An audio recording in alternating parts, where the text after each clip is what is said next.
નમસ્કાર મિત્રો, સ્વાગત છે તમારું વિડીયોમાં। તમે જોઈ રહ્યા છો દેશ, દુનિયા અને ગુજરાતના તાજા સમાચાર। મોડી રાત્રે લગ્નમાંથી પરત આવતા અકસ્માતમાં કાર ચાલકનું મોત થયું।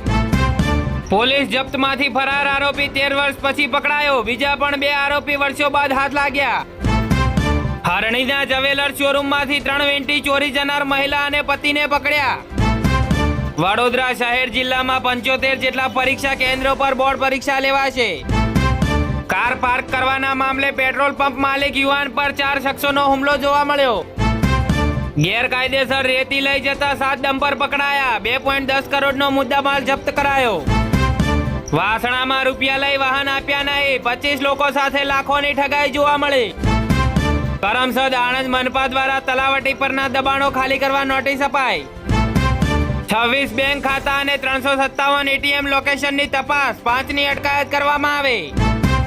વસ્તડી ગામમાંથી બિનવરાસી કારમાંથી 5.55 લાખનો દારૂ ઝડપાયો। નડિયાદમાં પટેલ બેકરી અને ભાગ્યોદય કેટરર્સ પાસે સોસાયટીમાં દબાણો હટાવાયા। ડાકોરમાં ગંદકી અને દબાણો મુદ્દે કલેક્ટરે ચીફ ઓફિસરને ઉધડો લીધો। અડાસ અને પેટલાદમાં ચાઇનીઝ દોરીના 255 ફિરકા સાથે 2 શખ્સ પકડાયા। અલંગ સહિતના ગામોમાં ફરી ડિમોલેશનનો તખતો ગોઠવતા ગ્રામજનો શ્રમિકોમાં વિરોધ જોવા મળ્યો। પ્રાથમિક શિક્ષકો માટે જિલ્લા આંતરિક બદલી કેમ્પ અંગેનો કાર્યક્રમ જાહેર કરાયો।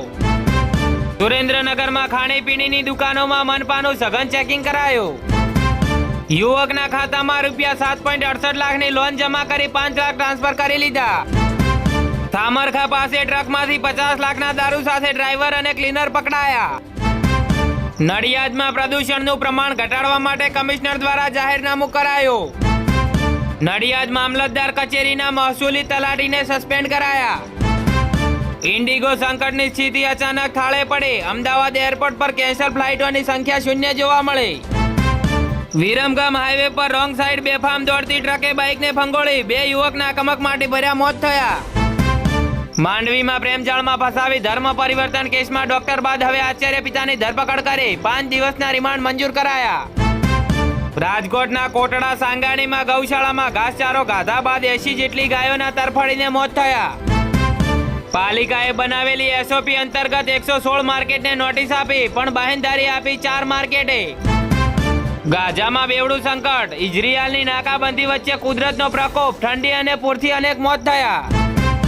વેરાવળના ડારી ગામે શંકાના આધારે પત્નીની હત્યા કર્યા બાદ પતિએ ઝેર ગટગટાવી કર્યો આપઘાત।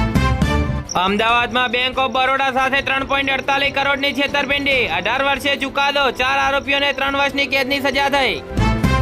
વડોદરાની રત્નાકર બેંકના ખાતાનો ઓનલાઈન ઠગાઈમાં ઉપયોગ, 2 મહિનામાં 7.58 કરોડના ટ્રાન્ઝેક્શન જોવા મળ્યા।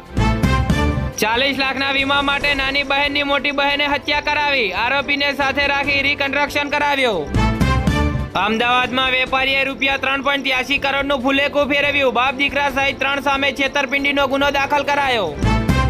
થાઈલેન્ડ કંબોડિયા સરહદે ભયાનક બોમ્બમારો જોવા મળ્યો, ટ્રમ્પનો સીઝફાયરનો દાવો મજાક બન્યો। ઓપરેશન મ્યુલ હન્ટ હેઠળ અમદાવાદમાંથી 2 આરોપી ઝડપાયા, ફરિયાદોનો ખડકલો, આ રીતે થતી છેતરપિંડી। કર્ણાટકમાં કોંગ્રેસના ગૃહમંત્રી પર ભડક્યા ચિદમ્બરમ, કહ્યું સુપ્રીમ કોર્ટના ચુકાદાનું ઉલ્લંઘન ના કરશો। સુરતમાં બેરોજગારીથી કંટાળેલા રત્ન કલાકારે 4થા માળેથી જમ્પ લાવી જીવ ટૂંકાવ્યો, પરિવારમાં આઘાત જોવા મળ્યો।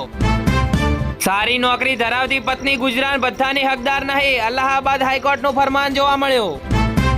પ્રાંતિજ લૂંટ કેસનો ભેદ ઉકેલાયો, મરચું નાખીને આતંક મચાવનાર 6 આરોપીઓ ઝડપાયા, 7.71 લાખ રોકડા કબજે કરાયા। ગ્રેટર નોઈડામાં ગાઢ ધુમ્મસ વચ્ચે એક્સપ્રેસ વે પર મોટી દુર્ઘટના, 1 ડઝનથી વધુ ગાડીઓ વચ્ચે અકસ્માત થયો। શાંતિ બિલને મોદી કેબિનેટની મંજૂરી, હવે પરમાણુ ઉર્જા ક્ષેત્રમાં ખાનગીકરણનો માર્ગ મોકળો થયો। લિયોનલ મેસી રમતો જોવા ન મળતા ચાહકો ગુસ્સે ભરાયા, સ્ટેડિયમમાં તોડફોડ મચાવી હતી।